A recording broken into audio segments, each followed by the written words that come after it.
ওয়াকারুজ্জামানের সংশ্লিষ্টতা রয়েছে হিজবুত তাহরীরের সাথে, এই জঙ্গি সংগঠনের সাথে, যারা এতদিন বাংলাদেশে নিষিদ্ধ ছিল। হাসিনার অবস্থান কি? শেষ কথা আপনার সাথে কি হলো? কট্টর মৌলবাদের নিপীড়নে একটা সময় নির্বাসিত হয়েছিলেন লেখিকা তাসলিমা নাসরিন। তাকে নিয়েও বলা হয় তিনিও নাকি বাংলাদেশ থেকে নির্বাসিত হয়েছেন। তিনি আইনজীবী নিঝুম মজুমদার। নিরন্তর যাতায়াত ছিল বাংলাদেশে। নির্বাচনের কাজ থেকে শুরু করে ব্যারিস্টার হিসেবেও তিনি প্রতিষ্ঠা পাচ্ছিলেন, কিন্তু এই মুহূর্তে বাংলাদেশে তার যাওয়া প্রায় বন্ধ। আপনাকে স্বাগত সংবাদ প্রতিদিন ডিজিটালে। স্যার, আমার প্রথম প্রশ্ন, আপনি একজন আইনজীবী, ব্যারিস্টার, লন্ডনে আইনজীবী, এবং আপনার পরিবার এই মুহূর্তে বাংলাদেশে। আপনি বারবার বাংলাদেশের এই পরিস্থিতি নিয়ে সরব হচ্ছেন। ঠিক কি চলছে বাংলাদেশে এবং কেন এই রক্তাক্ত পরিস্থিতি বাংলাদেশে তৈরি হলো? বাংলাদেশে এই মুহূর্তে গণহত্যা চলছে, মানবতা বিরোধী অপরাধের যতগুলো কন্টেন্ট রয়েছে, যতগুলো শাখা প্রশাখা রয়েছে, বা গণহত্যা হতে হলে যা যা প্রয়োজন তার সব কিছু বাংলাদেশে হচ্ছে। বাংলাদেশে যারা ধর্মীয়ভাবে সংখ্যায় কম, হিন্দু, খ্রিস্টান, বুদ্ধিস্ট, তাদেরকে গণহারে হত্যা করছে। এবং বাংলাদেশে এই মুহূর্তে হিজবুত তাহরীর এবং জামাত শিবিরের মতো ভয়ঙ্কর নিষিদ্ধ দুটি সংগঠনের কর্মীরা চালাচ্ছে, যাদের মধ্যমণি হয়ে উঠেছে কথিত নোবেল লরিয়েট ইউনূস। এবং এই মুহূর্তে বাংলাদেশ একটি দখলদারিত্ব শাসন চলছে। দ্বিতীয় প্রশ্ন ছিল যে এটা কেন হয়েছে। আপনারা জানেন যে বাংলাদেশের যেই কথিত যে আন্দোলনটি শুরু হয়েছিল, সেটি শুরু হয়েছিল যে সরকারি চাকুরিতে কোটা পদ্ধতির সংস্কার কিংবা এটার বাতিল নিয়ে। আপনারা শুনলে অবাক হবেন যে বাংলাদেশে কোটা বলতে কোনো কিছুই ছিল না, কারণ 2018 সালে বাংলাদেশের বর্তমান প্রধানমন্ত্রী, মাননীয় প্রধানমন্ত্রী শেখ হাসিনা, তিনি এই কোটা পদ্ধতিকে বর্তমান বললেন কেন? কারণ বাংলাদেশের সংবিধান অনুযায়ী এখনো পর্যন্ত প্রধানমন্ত্রী হচ্ছে শেখ হাসিনা, আর ইন্টারিম গভর্নমেন্ট বলতে আমরা যেটা দেখি, এই ধরনের কোনো সিস্টেম বাংলাদেশের সংবিধানে নেই। বাংলাদেশে এই ধরনের কোনো সিস্টেমকে আসলে রেকগনাইজও করে না। এটা একটা দখলদারি বাহিনী।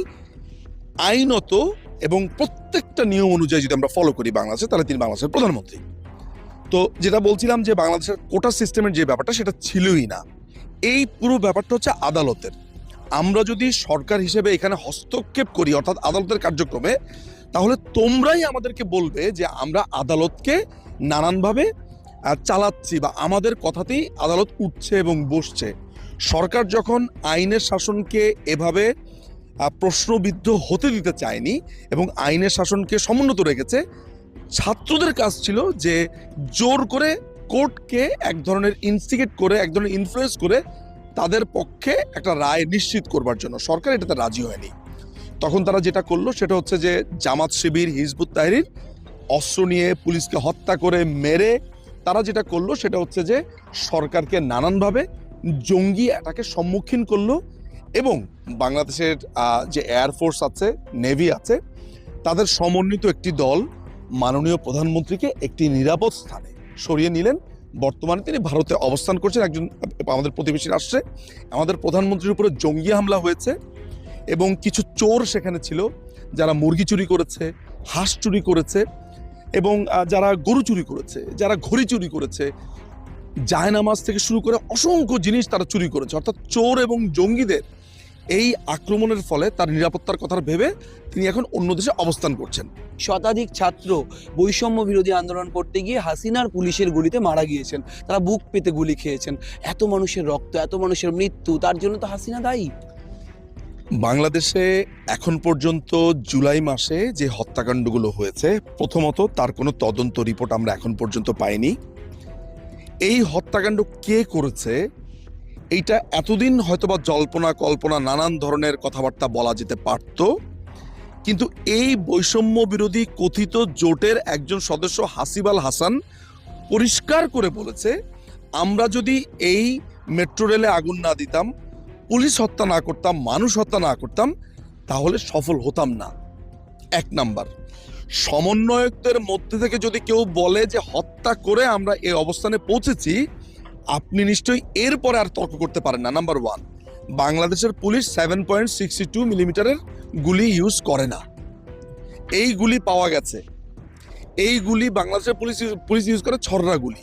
তাহলে এই গুলি কোত্থেকে আসলো? এটা স্বরাষ্ট্র প্রতিমন্ত্রী এটা বলে স্বরাষ্ট্র যে উপদেষ্টা, কথিত স্বরাষ্ট্র উপদেষ্টা, তার কিন্তু চাকরিচ্যুত হয়ে সে অন্য ডিপার্টমেন্টে তাকে দিয়ে দেওয়া হয়েছে।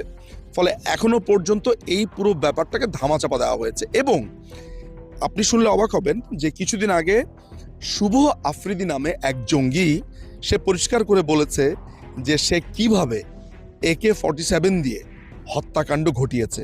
অর্থাৎ এই পুরো জঙ্গি হামলা হয়েছে জামাত শিবির, হিজবুত তাহরির এদের ছত্রছায়াতে।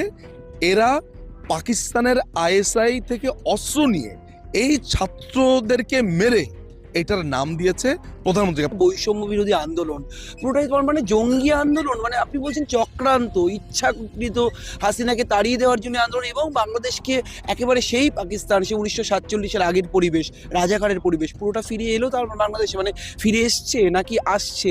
কেন কেন এই চক্রান্ত কেন করা হলো? এই মুহূর্তে বাংলাদেশ আর বাংলাদেশ নেই। কাগজে কলমে দেশটির নাম গণপ্রজাতন্ত্রী বাংলাদেশ, কিন্তু এটি কার্যত আমি জাতির পিতা বঙ্গবন্ধু শেখ মুজিবুর রহমানের প্রতি শ্রদ্ধা জানাচ্ছি। তো পাকিস্তানের একটি অঙ্গরাজ্যে কিংবা পাকিস্তানের একটি পকেট রাষ্ট্রে, অথবা 71-এর আগে যে পূর্ব পাকিস্তানকে আমরা চিনতাম সেই পাকিস্তানে ফেরত গেছে। কার্যত পাকিস্তানের জাহাজ বাংলাদেশ এলে আগে এগুলোকে চেক করা হতো। শুধু পাকিস্তান কেন, ব্রাজিল থেকে এলে, নিউজিল্যান্ড থেকে এলে, ভারত থেকে এলে, পৃথিবীর বিভিন্ন দেশ থেকে এলে এটা চেক করা হতো। পাকিস্তানের ব্যাপারে NBR অর্থাৎ আমাদের যে কর শুল্কের প্রতিষ্ঠান, তারা পরিষ্কারভাবে 24শে সেপ্টেম্বর আলাদা প্রজ্ঞাপন জারি করে বলেছে শুধুমাত্র পাকিস্তানের কোনো পণ্য পাকিস্তান থেকে এলে সেটির কোনো চেকিংই হবে না। একটা নির্দিষ্ট অংশের মানুষ এবং হিন্দুদের উপর যে অত্যাচার নিয়ে বারবার বলা হচ্ছে, মিডিয়াতে ফেক নিউজ দেওয়া হচ্ছে, এটা কি সত্যি? সত্যি কি হিন্দুরা অত্যাচারিত হচ্ছেন না? মানে একের পর এক মানুষ মারা যাচ্ছেন না, বাড়িঘর ভাঙচুর হচ্ছে না, মন্দির মসজিদ নানান সেন্সিটিভ ইস্যু শোনা যাচ্ছে না? বাংলাদেশের হিন্দুদেরকে আপনি গণহত্যা বলতে, গণহত্যার যে সংজ্ঞাটা আছে, গণহত্যার ক্লাসিক সংজ্ঞা আপনি বাংলাদেশের হিন্দুদের ক্ষেত্রে অ্যাপ্লাই করতে পারবেন। শুধুমাত্র একজন মানুষ, তার ধর্ম ইসলাম নয়, তিনি হিন্দু, শুধু সেই কারণে তার বাড়িঘর পুড়িয়ে দেওয়া হয়েছে, ধর্ষণ করা হয়েছে, হত্যাকাণ্ডের শিকার হয়েছে। আমি এমনও জানি, এমন ইসকন সদস্যের কথাও জানি যারা মাছি মশা পর্যন্ত মারে না। এর কারণ হচ্ছে তাদের যে প্রেমের যে কথা তারা বলে, যে ধর্মের বা মানুষ মনামতের কথা বলে, এরকম একটা প্রতিষ্ঠানকে জঙ্গি তকমা দিয়ে তাদের নিজেদের লেভেলে অর্থাৎ জামাত শিবির, হিজবুত তাহরির লেভেলে নিয়ে এসে তাদেরকে হত্যা করা হচ্ছে এবং মিডিয়াকে কমপ্লিটলি ব্ল্যাক আউটে করে নেওয়া হচ্ছে। তিনি নোবেল পুরস্কার পেয়েছেন, মোহাম্মদ ইউনুস, নাহিদ রয়েছেন, আসিফ রয়েছেন, নানান তত্ত্বাবধায়ক সরকারের নানান মাথারা রয়েছেন। সব মিলিয়ে তাহলে কি তারা একেবারে ব্যর্থ? যে দেশগুলির কথা আপনি বলছেন সেই সময় দেশের অঙ্গুলি হেলনে আজকে কি বাংলাদেশের অশান্ত পরিবেশ সৃষ্টি হচ্ছে, তাদের কতটা দায়ী বলে মনে করছেন আপনি? এই যে শিশু উপদেষ্টা বলে যারা আছে অবৈধ দখলদার সরকারের, নাহিদ এবং আপনার আসিফ, এই দুটোর ব্যাকগ্রাউন্ড খুব পরিষ্কার। এদের একটা বিখ্যাত মাদ্রাসা থেকে পাশ করেছে, কুখ্যাত এখান থেকে জামাত শিবিরের প্রোডাক্ট বের হওয়ার জন্য। এই দুটোই জামাত শিবির এবং হাসনাত সার্জিস, এরা হচ্ছে হিজবুত তাহরির নামে একটি জঙ্গি সদস্য আছে, সেটা সদস্য। কি বলছেন? মারাত্মক অভিযোগ। এবং এই দুজন হচ্ছে হিজবুত তাহরির সক্রিয় সদস্য। অসংখ্য ছবি আছে, আপনি চাইলে সে ছবি আমিও আপনাকে দিতে পারি এবং আপনি অনলাইনে পাবেন। এরা দুজন হিজবুত তাহরির সদস্য। এর আগে অনেকে তারা বলছে তারা ছাত্রলীগে ছিল, এই না সেই না। সার্জিস এবং হাসনাত এবং এই যে মাহফুজ আলম, সে হচ্ছে হিজবুত তাহরির, সে একবার গ্রেফতারও হয়েছিল। এটা কি তত্ত্বাবধায়ক সরকারের কেউ? এর তত্ত্বাবধায়ক সরকার উপদেষ্টা। এই মাহফুজ আলম সে গ্রেফতারও হয়েছিল বলে এমন খবর অলরেডি প্রকাশিত হয়েছে, বাংলা ট্রিবিউনে দেখবেন। এই হিজবুত তাহরির একজন জঙ্গি।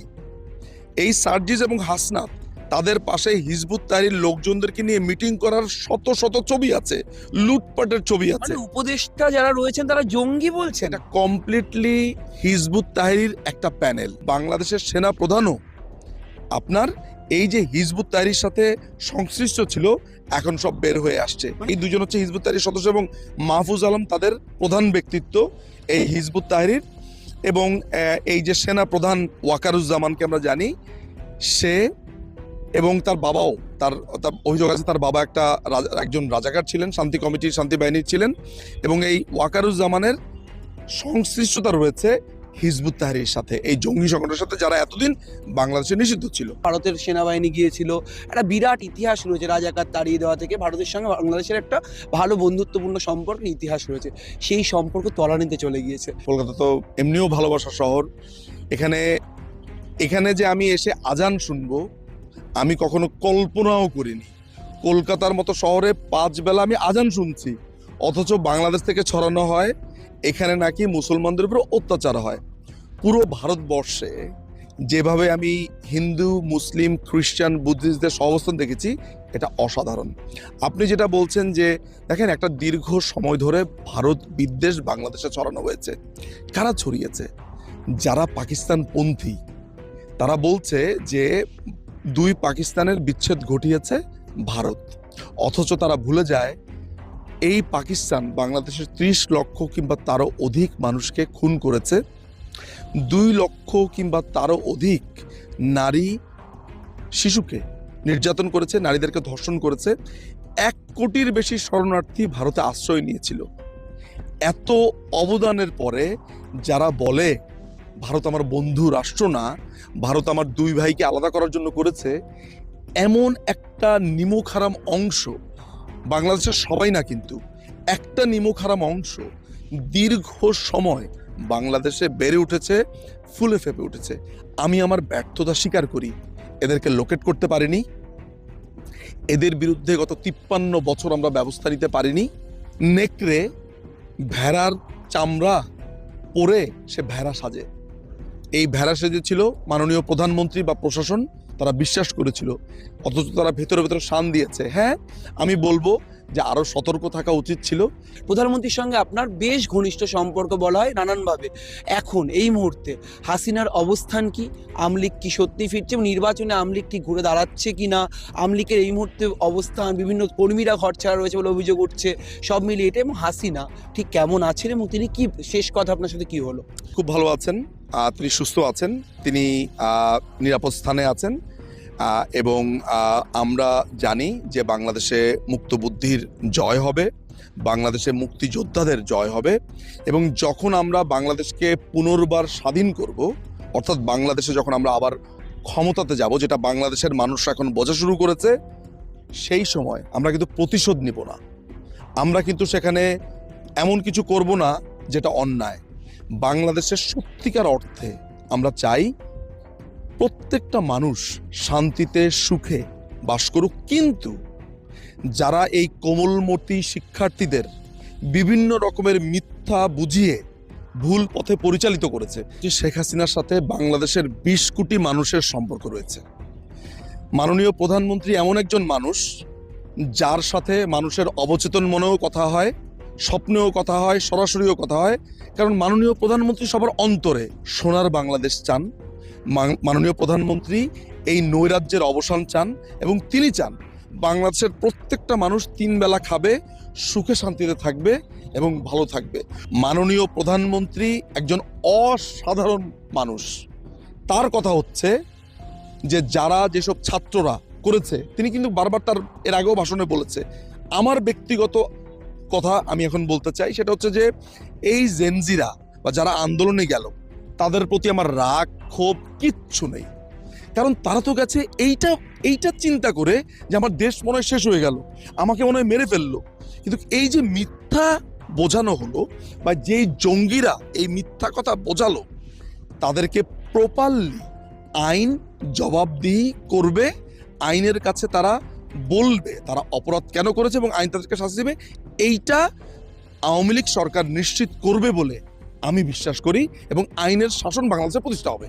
তিনি একটি পোস্ট করলে মুহূর্তের মধ্যে সোশ্যাল মিডিয়ার দুনিয়ায় ঝড়ের মতো ছড়িয়ে পড়ে সেই পোস্ট। তার কারণ তিনি নাকি বাংলাদেশের বাইরে থেকে আওয়ামী লীগের নেতা হিসেবেই বারবার দেশের বিরুদ্ধে কথা বলছেন, আবার তত্ত্বাবধায়ক সরকারেরও নানান ভুল ত্রুটি নিয়ে তিনি সরব যেমন হচ্ছেন, তেমনই বিস্ফোরক অভিযোগেও বারবার কড়া নাড়িয়ে দিচ্ছেন। ক্যামেরায় সুমনের সঙ্গে রমেন দাস, সংবাদ প্রতিদিন .in।